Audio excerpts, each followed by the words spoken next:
Hace pocos días los apicultores de diferentes lugares del país se movilizaron a las rutas para hacer conocer sus reclamos. ¿Vos podés sintetizar cuáles son las medidas que están solicitando y por qué tuvieron que acudir a las rutas? Hola, buenas tardes Sergio, gracias por la invitación a participar de tu programa.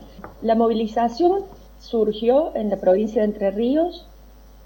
Los productores de allá fueron los primeros en levantar la bandera de visibilizar la apicultura, y el resto de las provincias nos fuimos sumando a medida que íbamos incorporando las problemáticas territoriales al reclamo general. En Córdoba la primera movilización fue un poco tímida, podría decirse, pero ya la segunda, que fue la del viernes pasado, la anterior, del 8 de septiembre, fue bastante, convocó a muchos y muchas apicultoras a reunirse en 8 puntos de la provincia. Estuvimos bastante organizados, de hecho se formó un grupo que es Apicultores Unidos Córdoba, y gracias a las redes sociales se puede ahora tener una comunicación mucho más fluida y más rápida, ¿no? Para bueno, aunar criterios en la forma en que nos íbamos a movilizar, cuáles son los reclamos, principalmente visibilizar la apicultura, porque consideramos que a veces la problemática del sector tiene que ver con que el sector no se visibiliza en cuanto a la importancia que tiene desde el punto de vista social, la cantidad de gente que trabaja de esta actividad, la cantidad de familias que están en torno, directa o indirectamente, también en cuanto a lo ambiental, digamos, la labor que las abejas hacen en su principal función, que es la de polinización, y lo que eso implica para la producción de alimentos y para la restauración y el mantenimiento de los ecosistemas naturales también. Entonces creo que fue un poco dos caminos que se confluyeron: visibilizar la actividad por un lado, y por otro lado los reclamos, que los reclamos también tuvieron distintas aristas, por decirlo de alguna manera. Hubo quienes preferían reclamar más por una situación coyuntural, económica, de mercado. Otros lo tomamos más por una cuestión ambiental y lo que está pasando, por lo menos en esta parte de la provincia de Córdoba, donde yo vivo, que es en la zona pampeana, agrícola básicamente. Entonces, bueno, y por ejemplo los productores que están en el arco noroeste de Córdoba, toda la zona detrás de la sierra, también el reclamo era por otras cuestiones ambientales, como los desmontes. Acá nosotros tenemos los problemas de las aplicaciones de agroquímicos, y allá el problema son los incendios, los desmontes. O sea, cada territorio tiene sus problemáticas desde el punto de vista ambiental, y desde el punto de vista del mercado está pasando algo que trasciende las fronteras del país, porque tiene que ver con una comercialización de mieles chinas adulteradas con jarabe de arroz, que están copando los mercados que antes Argentina ocupaba. Y por otro lado, ya el año pasado en el Congreso Mundial de Apicultura, que es Apimondia, y que fue en Turquía, ya los compradores, los países compradores, que principalmente son europeos y Estados Unidos, de la miel argentina, manifestaban que tenían interés en buscar mercados más cercanos, ¿no?, de cercanía. Y ahí también que eso ve afectado los nichos donde Argentina podía colocar sus mieles. Recordemos que Argentina exporta como un commodity el 95% de la producción de miel. Es decir, es una producción primaria sin valor agregado.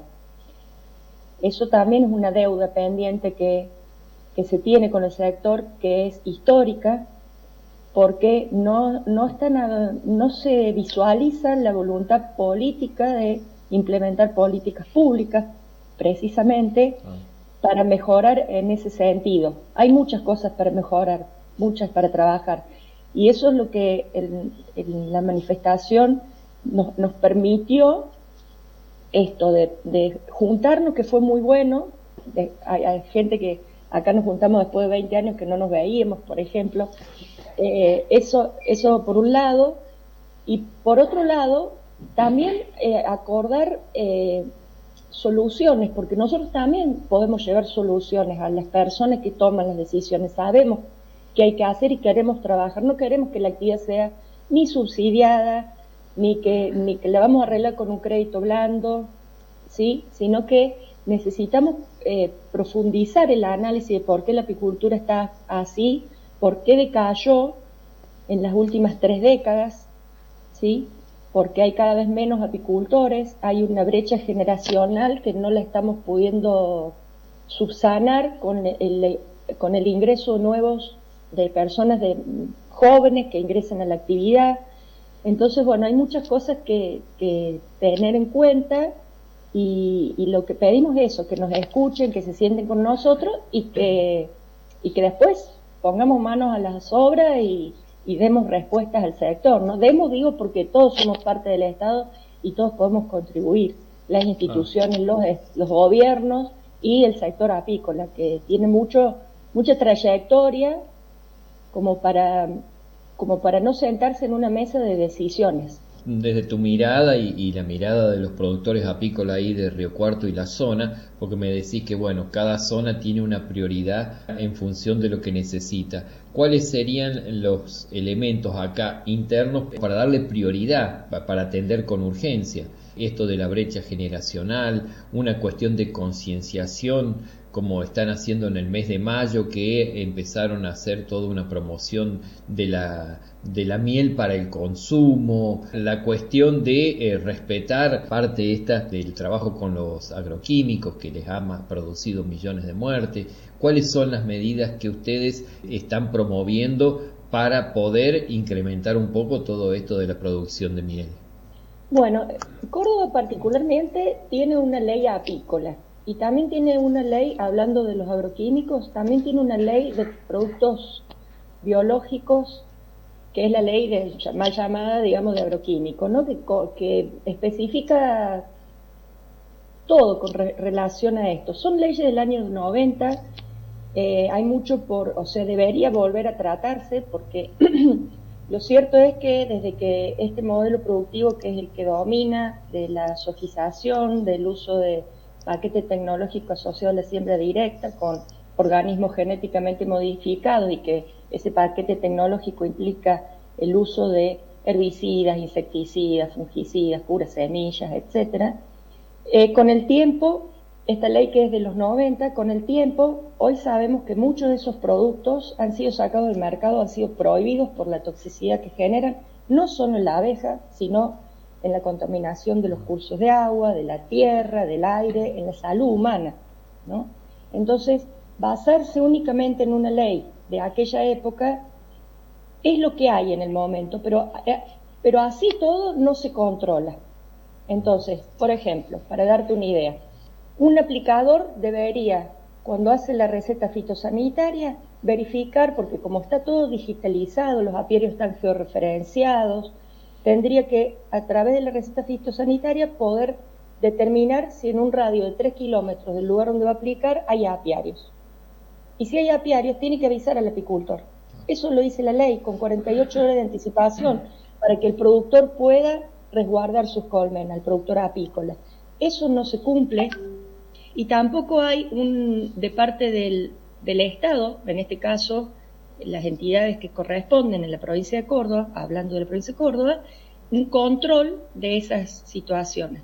Se han planteado algunas alternativas de inscribirse los apicultores en un registro de puntos sensibles para las aplicaciones de agroquímicos, puntualmente estamos hablando de esto, pero a la hora, yo como productora apícola tengo mi registro del punto sensible, pero mi vecino que aplica no me avisa cuando va a aplicar, porque la información no llega al apicultor. El sistema está hecho para que el que aplica tenga en cuenta que hay un apiario cercano, pero no tiene la obligación por este sistema de avisar.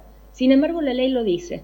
Entonces, ahí hay contrariedades que, desde este punto de vista, es algo que tenemos que resolver. Y para eso está el Consejo Asesor Apícola, ¿sí? Que está representado por todos los delegados departamentales, instituciones como universidades, el INTE, y se sienta, obviamente, el Ministerio de Agricultura y Ganadería en cabeza de estas reuniones. Entonces, eso es algo. por ejemplo, la brecha cambiaria, que muchos apicultores insisten en esto, no es algo que, o sea, me parece que es algo que trasciende hasta los estados, no sé cómo decirlo. Ya desconozco yo por ahí, desde el punto de vista económico, dónde surge esto, como para decir cuál sería la resolución. ¿Que sería una solución? Sí, porque nosotros vendemos la miel a granel y nos pagan al dólar oficial, pero los insumos tienen el precio, si bien son nacionales, tienen el precio que va subiendo con la inflación. Entonces vemos que en el último año y medio, en los últimos 3 años, la miel a granel subió un 100%, el valor de exportación. Mientras que los insumos en ese mismo periodo llegaron a aumentar entre 300 y 450%. Entonces, esa gran diferencia entre lo que uno obtiene por la producción que realiza y todo lo que necesita para mantenerse, especialmente en estos años de sequía, que han complicado mucho la situación, porque no hay flores, ¿sí? Entonces las abejas no tienen de dónde alimentarse. Entonces, bueno, todo eso pone en jaque muchas producciones. Y tengamos en cuenta que la apicultura es una actividad que principalmente está desarrollada por pequeños y medianos productores de la agricultura familiar, que en general todos tenemos una actividad primaria que no es la apicultura. La apicultura es una actividad secundaria. Entonces llega un punto que vos escuchás a los productores que, digamos, la piensan 2 veces y siguen transfiriendo ingresos de, por ejemplo, la docencia a la apicultura para seguir manteniéndola cuando llevamos tanto tiempo de malas cosechas o este problema con el precio. Así que bueno, decirte puntualmente qué es lo más urgente, creo que lo más urgente es que den respuestas ahora que son paliativas. Hay un composé de situación con todo lo que estás diciendo. Si tuvieses que ser solamente productora apícola ahí en la zona esta de Río Cuarto, ¿con cuántos, por mensurar de alguna manera, con cuántos cajones de abejas podrías más o menos llevar adelante una producción? Bueno, yo te voy a No digo de subsistencia, sino que de comercialización. Una familia que viva, sí. Yo te voy a contar de familias de compañeros, colegas que viven de esto hace más de 30 años y el mínimo que tienen son 800 colmenas. O sea, digamos, habría que hacer números porque depende de muchos factores, incluso depende de con qué nivel quiere vivir la familia, ¿sí? Sí, pero totalmente. Para una familia clase media, digamos, el número está mínimo de colmenas 800 y ya para ese número también tenés que tener un empleado.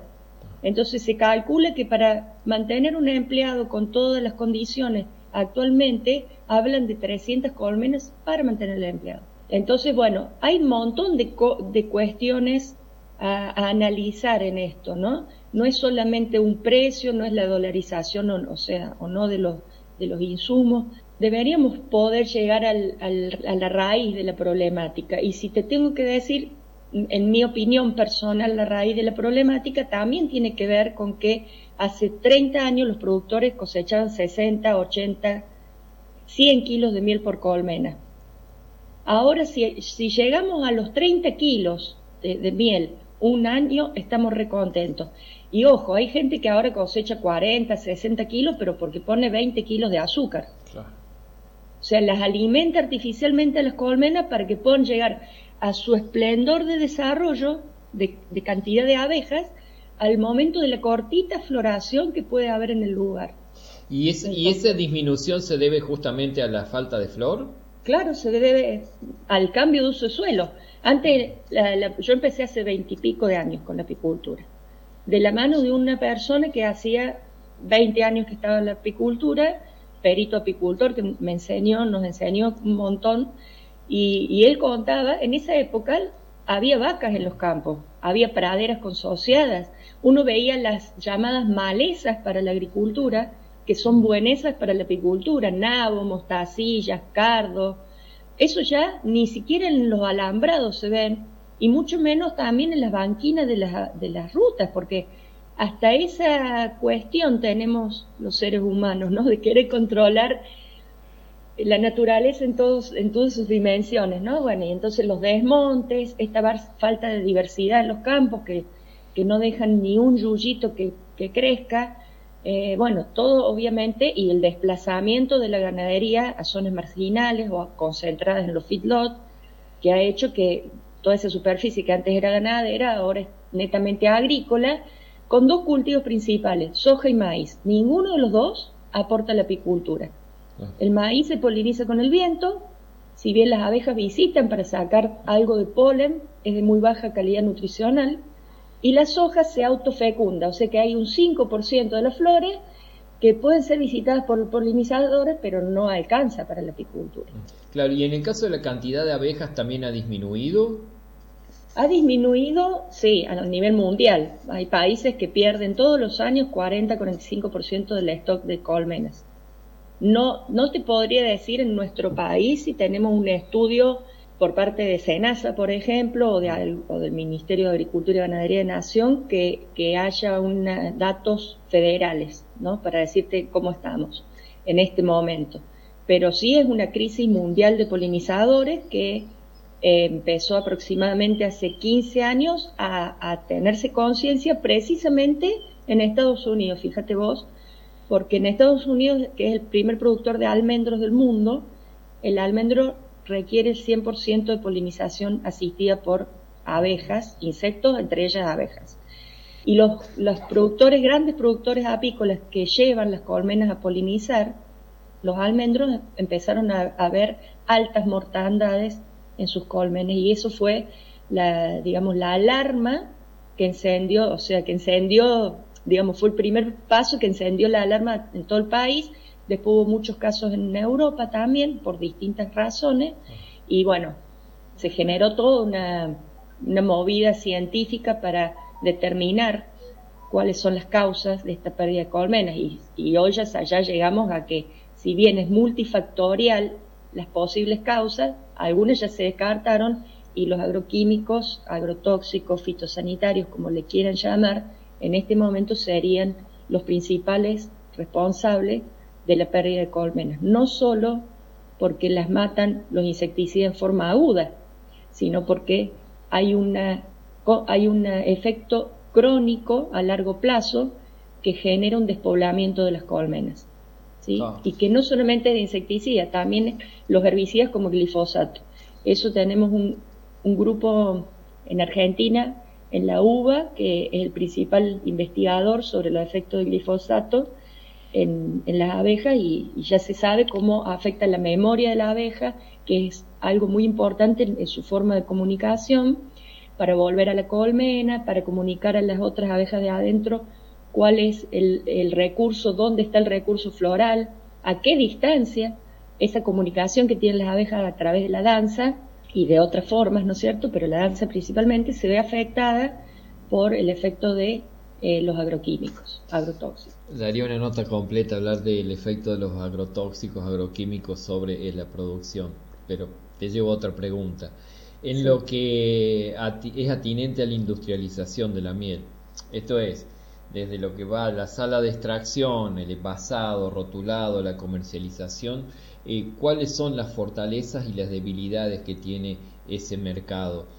Bueno, en cuanto a la comercialización interna, nosotros tenemos requisitos para todo lo que sea las salas de extracción y fraccionamiento que son altísimos comparado con otros países del mundo.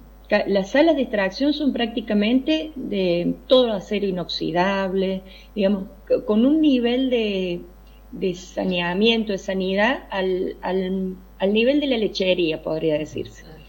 En ese sentido, creo que estamos muy bien posicionados.